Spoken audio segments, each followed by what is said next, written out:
Hello, welcome to another video. So this video is going to be going over my second tornado shot variant this league. I have made substantial changes to the Trinity build. I have found that this version of the build is significantly stronger. Couple of downsides are it's way more expensive. Getting 100% cold conversion is mandatory. Crouching Tuner has a guide using anomalous tornado shot with Trinity. However, the DPS just isn't there, and you're better off playing like a non-conversion build if you're doing that one. I POB'd it and I tested a bunch of Watcher's Eyes and stuff, and yeah, the Trinity flat LE stacking is better than the weird conversion, and you don't have to think to get Trinity working. But this is pure cold, so we're not using any Trinity. So to achieve 100% conversion, you need to get the elevated mod on your gloves. So elevated implicit from Eater of Worlds, so 25% there, and then you need 35% from the tier 1 prefix that you can roll on gloves. So it's a tier 1 prefix on top of the 25%, so 25 and 35% gives us 60% already. Hatred, we're using Hatred because it just gives us 90% more cold damage, and then we're gaining physical as extra cold on top of that. And then for the remaining 40% of the conversion, we're running the cold mastery. So we've converted 100% of our physical damage to cold through the cold mastery notable and a pair of gloves. So that's really nice. You don't have to worry about conversion anywhere else. The main reason I've gone 100% cold conversion and not the Trinity variant where you use anomalous is because I think it's terrible, and when you are fully converting without Trinity, you can run awakened vicious projectiles, which gives us 59% more physical projectile attack damage, as well as running the divergent variant of tornado shot, which gives us 10% attack speed, which mitigates the 10% attack speed loss from vicious projectiles. So it's really solid. I'm running awakened elemental damage to attacks, so I'm completely reflect immune because obviously I'm doing no physical damage and my elemental damage cannot be reflected. Increased critical strikes for crit multi, divergent inspiration, divergent tornado shot, awakened vicious projectiles, and awakened greater multiple projectiles. In the ballista setup, I have focused ballista support, awakened vicious projectiles, ballista totem support, awakened elemental damage with attacks. This one's 17 quality because I didn't care enough to buy another one. Divergent tornado shot again for the attack speed to mitigate the awakened vicious projectiles, and then divergent inspiration there for the mana cost. So a couple of things with this build as well. I am running the Black Suncrest. You could potentially run a different helmet, however this one is fine. I've gone for a +2 level of socketed AoE gems and 9% mana reservation multiplier. The +2 just gives me level 23 precision. Gives me, you obviously get a +1, so this is a +3 to your aura's helmet. I've got a level 5 enlighten, a level 24 hatred, and a level 24 determination. So a lot of people have hit the cap with accuracy and are not needing a level 23 precision. However, if you look at the amount of crit chance this gives me, it gives me 64% in the helmet, so it's giving me an additional 6% critical strike chance, which is pretty good. And it reserves no mana anyway. It's like 200 or 64 in the helmet. I have a bunch of unreserved mana, and the reason I'm not running another aura is because I do not have the sockets for it. If I could run another aura somewhere, I would. However, I am very limited. I have dropped Defiance banner because I never placed it. I didn't think it was worth it. So I'm running Cast when damage taken, Molten Shell, and Life Tap. So I was running Life Tap because I was previously running Divergent. I was previously running Defiance Banner. I don't need the life tap in here, but I've decided to keep it in there because it uses, it takes 11 life essentially, so that's why I've kept it in there.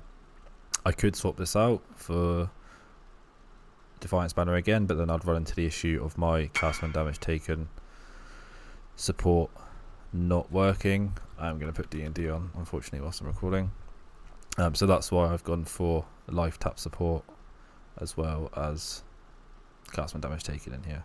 For German links, I'm running Herald of Purity, Divergent Mark on Hit. So Divergent Mark on Hit is actually quite a substantial damage increase from the regular one, just gives 5% increased damage. I'm running Frostblink as my movement skill, and I have Sniper's Mark. Also running a Mage Blood. Mage Blood is not required or mandatory, however it does make this version of the build very, very strong. If you don't have a Mage Blood, this version will still work, you will just have to change a couple of things, and it won't be as consistent. So for my rings, I've got, this is a pretty good Omni ring, so triple attributes, life, elemental damage with attacks, and then I've been able to craft flat Phys. And then on the second ring I have elemental damage with attacks, again triple attributes, life, and then -7 to mana cost. So the reason I have one Phys craft on this ring is because my tornado shot costs 1 mana and my ballista totem support is free. So even with inspiration charges, I am able to run Divergent Inspiration. So I've got Divergent Inspiration on both, so this reduces the mana cost. My mana cost is 1, so I had to do some juggling for this to get to work, because my Silver Flask, so as you can see, okay, this is the only variant that works for my build. So 62% increased effect and 20% reduced mana cost of skills during effect. So if I take this Flask off, my Tornado Shot now costs 15 mana and my Ballistas cost 13. So as you can see, it's fairly uncomfortable when I put this back on. I essentially have infinite mana because I'm regenerating 22 mana per second, so I'm obviously regenerating a significant more than I'm spending. So yeah, that's what I've done for mana. In terms of my flasks, I have Dabbler's Granite, so increased armor on top of a Granite Flask. If I take this off, as you can see, it gives me 19k armor. It's pretty huge. Onslaught Flask for Onslaught, and obviously the increased effect does affect the Onslaught, so having to drop the 10% on the implicit was a bit of a DPS and movement speed loss, but it's nothing too significant. On the Quicksilver, just standard movement speed increased effect with 70% on the implicit again. And I am running a Diamond Flask. So I did POB this. I was previously running a Diamond Flask with chance to crit during Flask effect. However, I couldn't find a way to fit Corrupting Blood immunity into the build without spending an excessive amount of money, and you'll see when I go into the duels in a sec. And I'm running a Taste of Hate because I don't need a Life Flask, because I'm running Corrupting Blood immunity. So the loss from the crit roll on the Flask was less than the gain from Taste of Hate, and Taste of Hate obviously adds a defensive layer and a reduction in cold damage taken, so it's pretty significant to get one of those.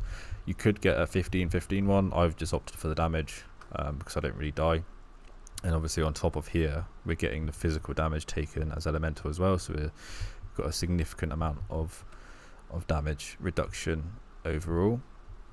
I'm running the amulet, obviously, Crystallized Omniscience, and I have Utmost Might anointed. The reason for this is because it's the best in terms of my stats. As you can see, I already have the dex one on the tree and my strength is higher than my intellect, so I've anointed Utmost Might. My bow is nothing special. It's like 700 PDPS with 2 additional arrows. I think I paid like 50 divines for this. Personally, I think 7 to 750 is like the nice mark. If you go over 750, you're paying like 90 divines, and the DPS gain really isn't significant for the amount you're paying. My current goal of the league is to mirror the really, really good Phys bow, so I need to farm like another mirror and I'll be able to get that. And then for the quiver, I've just got a flat Phys base with fractured flat Phys, crit multi life, an additional arrow, damage your bow skills, and then the crit for global crit chance and chance to gain a frenzy on critical strike. So the reason I've got so much crit on my build and is because I am not running power charges. So I have no way to generate power charges on this build. It's a bit unfortunate. That is one of the things you lose going from the triple Ellie, because you lose the sadist and the node that generates power charges when you freeze a shocked enemy. However, we are running martial prowess and feed the fury. So martial prowess just gives attack speed, accuracy, damage of ailments, attack damage. Feed the fury is just leech, damage whilst leeching. So you're not leeching all the time. So this is mostly just for the leech to save some points. And then my cluster jewel, my mediums are still eye to eye repeater, eye to eye repeater. So this one, I've gone for the added small passives, also grant chaos resistance. So the reason for this is because I have a 12 passive increased effect large cluster with attack speed, chaos res and life. So in combination with this node here, this medium cluster which has 4% chaos res, this medium cluster which has 4% chaos res, my boots which have chaos resistance, as you can see I am chaos resistance capped, so that was another pretty significant layer of defense. So obviously tornado shot character with 29k armor, 100% spell suppression and chaos res capped is pretty good. I'm also elemental ailment immune, immune to bleeding and corrupted blood permanently, which is really, really strong. In terms of the tree, one of the big changes from the elemental setup was I'm now running a Thread of Hope. So the Thread of Hope is really, really efficient for this build, but for the elemental build it wasn't worth it because I would lose more than I would gain because of how the scaling works. So with this Thread of Hope here, obviously it's a massive with minus 10%. These are quite expensive. I've gone for Hired Killer, Harrier, Blood Siphon, Will of the Blades, Forces of Nature, Quick Step and Finesse. Those are like the most optimal that you can go for from what I've seen. There's a couple good nodes if you've got points, but this tree is pretty min-maxed for a level 100 character. I've picked up spell suppression wheel here to make sure I hit spell suppression cap. Also gone for spell suppression mastery, crit mastery here. So I'm not sure which is the best. I do believe that critical strike multiplier against unique enemies is the best overall, just from my experience. So that's what I've gone with. Accuracy down here with precision mastery in the accuracy mastery, and I have this lethal pride which is the same one from the elemental build. I've got double damage here, double damage there, and I believe yes 5% strength, 5% strength, and there is another node with strength somewhere, but yeah, it's a pretty decent duel. So I think it's 10% strength and 10% chance to do double damage, so overall not too bad. Obviously gone for the cold mastery here with Winter Spirit, and I've pathed all the way down here. I've taken the mana leech here because I do need the mana leech. However, on occasion I do unspec out of it because I have enough regen to not need it, but I've been running no regen maps on and off, so sometimes I find I do need it. However, when I do run out of it, when I do unspec out of it here, and I'll go for the projectile mastery and go for more projectile speed. So if you've got like life on, like mana on hit on something, you can unspec out of this for the consistency, but I stay spec'd into the mana leech mostly for no regen maps. So if I've got a bunch of no regen maps, what I'll do is I'll spec into it and I'll unspec it when I haven't got maps to run. Obviously taken the utmost swiftness and then the big life wheel down here, and then I POB'd a bunch of stuff. So even though I have 100% penetration, Fangs of Frost was the best damage I could get, and I don't need any of the cold mastery stuff. If you don't have the craft on your quiver with Mark Mastery, you can go for 10% chance to gain a frenzy charge when you hit a marked enemy. So that will be frenzy charge generation if you don't have the craft in your quiver. However, you do lose a significant amount of damage dropping that. And obviously we're running Mark for Death, so we get Cull, and then these nodes just buff the marks overall. Like I said, the passives, this large cluster jewel, something similar to this, is very expensive. I paid like 40 divines for this. It's significantly, it's very significant to the build, very, very strong. It's got damage, penetrates lightning res as the implicics. They corrupted it, however it doesn't really make a difference. But yeah, it's very, very significant for the build. It gives a ton of defense, ton of life, ton of attack speed, and a dual socket. Dual sockets I'm running, obviously Forbidden Flame. I'm running Storm Shroud for the immunity. I have a Watcher's Eye here. So this is a critical strike chance whilst affected by Hatred Watchers, with attack damage while affected by Precision. So I did POB this. The crit multi one is slightly better, but it's like double the price. And when I say slightly, I mean it's like 1%. And I managed to buy this for 35 divines because it was really shit rolled, and I divined it twice, and it's almost perfect. So this is a pretty good watch. It's something similar to this, but the most important is the crit chance whilst affected by hatred, because it is global. Forbidden Flesh, obviously in combination with Forbidden Flame, and then the Thread of Hope down here. So this overall, if I open up my Powerful Building, I do have it open on the screen. I will toggle it on. So as you can see, the Powerful Building is on the screen now. I'll make it a little bit bigger for everybody to see. So I import my character. I believe it's already imported, but I just want to double check that everything's there. So obviously, crit chance isn't lucky. There's nothing, too significant on here. All I've done is maximum inspiration charges, number of Gale Force, and frenzy charges. Target is not intimidated. The target is not frozen, shocked, or ignite.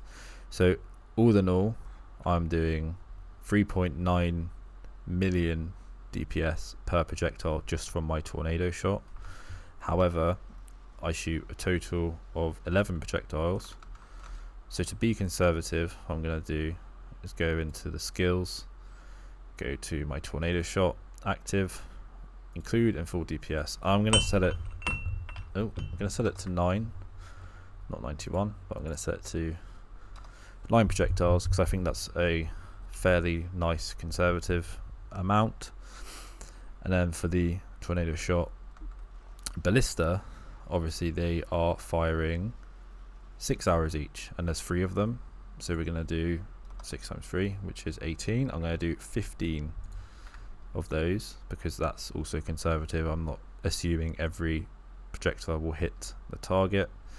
And then Val Haste, I'm going to disable it because you do not have Val Haste active for bosses. You do for most of the mapping content. It's like a 75% uptime, but I don't think it's realistic to have it active, during this. As you can see, the full DPS is 53.7 million, which is very, very good. So one thing you can do to increase the amount of damage by quite a significant amount. So if you see this flask here, if I was to edit it, let's see, where is it? The diamond flask. Here it is. So the corrupting blood, right? So what we're going to do is, where it says immunity, I believe I have one in my stash, so I'm just going to copy the text off of that and import it. Might be in my guild stash. Yeah, so if I control C that item, cancel, let's import that flask. So if I add it to my build, as you can see, this gives me around 10% more damage. So if I was to add it and then replace it with that one, obviously you can see the damage has gone up to 3.77 million. So if you can get corrupting blood immunity on a duel, the affordable options with this set, well, you have 2 options really. You're not going to get a Watchers with the mods you want with corrupting blood unless you're paying like a mirror. That's just not going to happen. So the options are a Thread of Hope or a Storm Shroud. So what I have chosen to do is I've taken the damage loss because I need a 10% Thread of Hope. So my resistance is like perfectly balanced. I can't go higher than 10%. So a 10% Thread of Hope with corrupting blood immunity is like 40 divines, and a 15% Storm Shroud with Corrupting Blood immunity is upwards of 90 divines. So I found those two options to be completely unreasonable. So I've taken the 8% DPS loss because I one-shot everything regardless. I've had no trouble with any content I've done. I've done a few Uber bosses. I've done Sanctum significant amount of times. You still one-shot everything. Is very, very strong overall build. Just want to go over the relic I have as well. So this relic here gives me about 10% more damage, give or take. I believe it's around 10%. This is a very, very strong relic, +1 maximum frenzy charges. Anything with attack speed or anything that may have significant value to the build can be used here. If you can get conversion on it, you could maybe drop conversion from the implicit here. I think it goes up to 25%, but I'm not sure. If you can get conversion on it, that's great. Maybe you don't have to spend as much getting the exceptional roll. However, frenzy seems to be the best. I've POV'd all the ones I've got, and frenzy was the best option that I could find. In terms of the Ascendancy, obviously it's pretty standard. Deadeye. I've gone for endless munitions, far shot, gathering winds, focal point, and then obviously we're getting ricochet from the forbidden jewels. I spent quite a lot of time min-maxing this character. The only significant upgrade I could really find would be a lethal pride here. But in terms of my gear is pretty much, there could be a few changes I could make, but obviously with the issues that I've encountered regarding sockets, I can't really fit another aura in. A couple of things that are really important to go over before I end the video. The hatred increased aura effect is huge. If I take this off, the amount of DPS, I don't think it, well, I'd do it in POB. So if I open up POB again, you see on here, if I go to my items and I go to the where is it, the chest piece I'm using, this is the worst part, looking for a huge list of items. Is that it? Yeah, so if I go to this item and I edit it, so I was to get rid of the implicit, that improved hatred aura effect. If I was to delete that, I click save. As you can see, that's 7% DPS. It's very, very big. And if I was to delete the non-curse auras as well, it's obviously a 14% DPS loss. So the hatred aura effect and the non-curse auras from your skills is really, really big. The reason I have the elevated version of non-curse auras is because I did try to get the exceptional hatred effect, because it was like a 2 to 3% DPS boost. However, I tried like 4 times and I didn't hit it, so I just gave up and left it with the non-curse auras, because the non-curse auras are still an upgrade. On my boots, obviously I am running the only implicit I could find that was good from Eater was like increased armor, because everything else sucked. And then obviously I've got the avoid being shocked from the Exarch modifier in combination with shock avoidance on the boots to be ailment immune. Mage Blood as the belt, I don't have any enchants on it. But yeah, that's pretty much everything. This build is very, very strong. If I could put like a ballpark of how much I spent in it, this bow was 50 divines. Greater multiple projectiles. Well, if I open up the calculator, there's going to be conservative as well. So GMP is like 26, I believe. That's the only jewel I'm going to count. I think Divergent Inspiration times 2 is like 3, so I'll do 6 divines for those. The amulet, I believe, is, so the amulet's only 11 divines, so H2 plus 11. The helmet I paid 30 divines for, but you don't need the +2. The reservation is just the most important part. The chest, I crafted it myself. I'm just going to put I'll put 5 divines because I think that's conservative. This ring here was 20 divines, so plus 20. And this second ring here was 30 divines. I paid 20 divines for the gloves. The Mage Blood I'm not going to include in the build cost because I don't think that's reasonable.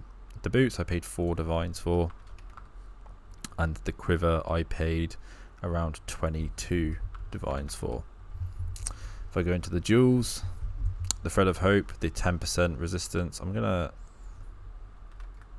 price check it. Yeah, so that's 12 divines, so plus 12, and I believe the forbidden flame and forbidden flesh. So the forbidden flesh is 2, and forbidden flame is 32 at the lowest, so that's another 34.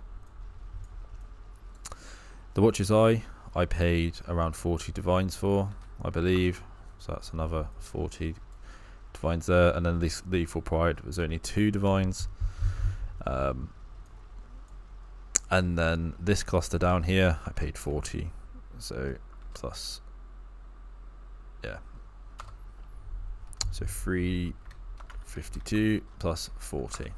Okay, so that is a considerable more amount of money than I thought it was. For all the gear, being conservative and not, oh, and an enlighten, that's like 10 divines, right? Yeah. So for all the gear, not including the mage blood, the total cost of this build was 402 divines. You could probably get away with not spending that much and still be perfectly fine, but that is the reason I went for the Trinity variant before going Fist of Cold. Open up the calculator, show the calculator on screen. I can't do that apparently, but yeah, 402 divines is the total cost of all of this gear, and that was being quite conservative with the chest. I probably spent more than that. I know I spent more than that. I spent like 10 divines trying to roll the implicit, but I tried to be as conservative as possible. And obviously if I had a mage blood on top of that, that's a mirror, so that's 296. In total, this character's gear is worth 698 divines. So this is a significantly high-end tornado shot character. I've done a whole lot of min-maxing. The reason I wasn't playing Fist of Cold was because it is significantly more expensive once you like bundle all the investment on top of it. The build is significantly stronger in terms of damage. It's about 50% more DPS. It scales significantly better due to different support gems you can use, but the main reason I made this video was to sort of show people how I've built this character. I've had a few people ask and say, you know, why don't you go Fist of Cold, blah blah blah, why are you playing Fist of Cold? And the answer to that question is yes, I am playing Fist of Cold, but I wasn't at that time. So I made the transition to Kinetic Blast knowing that I probably wasn't going to enjoy it. And then after that I knew I was going to transition to Fist of Cold to sort of end the league off on a sort of high scaling build that I could just keep dumping currency into, sort of keep motivation to play and make videos for everybody, so I can test out a bunch of strategies and get some content out for everybody to watch. So if you enjoyed this, please like the video and subscribe if you made it this far. It definitely helps. Significant amount of growth on the channel since I started uploading a couple of weeks ago, so thanks for all of that, and I'll see you next time.